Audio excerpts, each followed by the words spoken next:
আরে এরা দেখছি মরে ভূত হয়েও সোনার লোভ ছাড়তে পারেনি। এই খবরদার, ওদের মেডেলে হাত দিও না, বেশি লোভ করো না, সব হারাবে। কি বলছে রে বাইরে ছোকরাটা?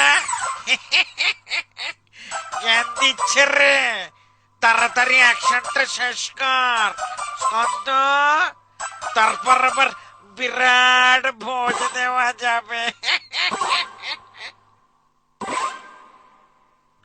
ও, তোদের এখনো শিক্ষা হয়নি দেখছি। ঠিক আছে, তোদের যেমন লম্বা হাত আছে, আমার আবার মটকাবারও জোর আছে। ফিনফিনে হাড়গুলো ভেঙে দি, নে এবার দেখ কেমন লাগে। ওরে বাবা রে! স্যার, আমার হাড় গেলে হাতটা হারাতে হয়েছে, এবার যদি পাটাও হারাতে হয় তবে কিন্তু আমার নাচগানা বন্ধ। আই, আমি আর এই তল্লাটে থাকছি না। বাই বাই স্যার, যাই।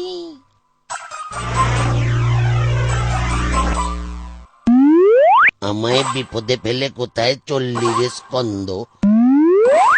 আমার আর নেই কোনো দ্বন্দ্ব, তোর সাথে করব আমি ফন্দ।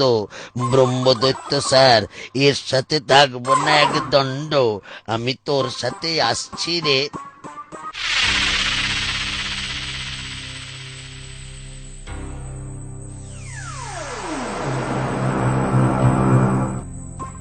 কি হলো?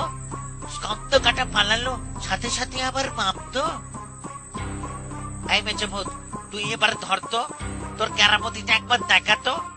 বেটা মানুষ হয়ে ভূতকে মারছে, একদম ভয় নেই। ভূত জাতির কলঙ্ক, এ হতে দেওয়া যায় না। মেচ, ধর বেটাকে।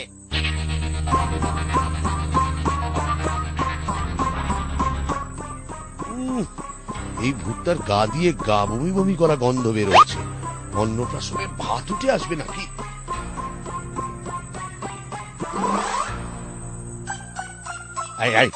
এই বেটা, কাছে আসবি না, সরে যা, সরে যা বলছি।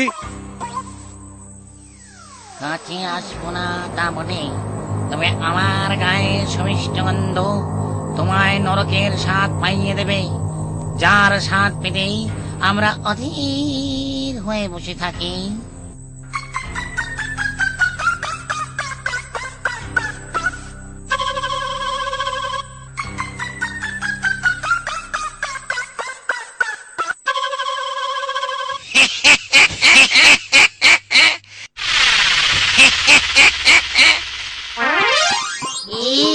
কি সুমিষ্ট গন্ধ, আনন্দে গান ধরতে ইচ্ছা করছে।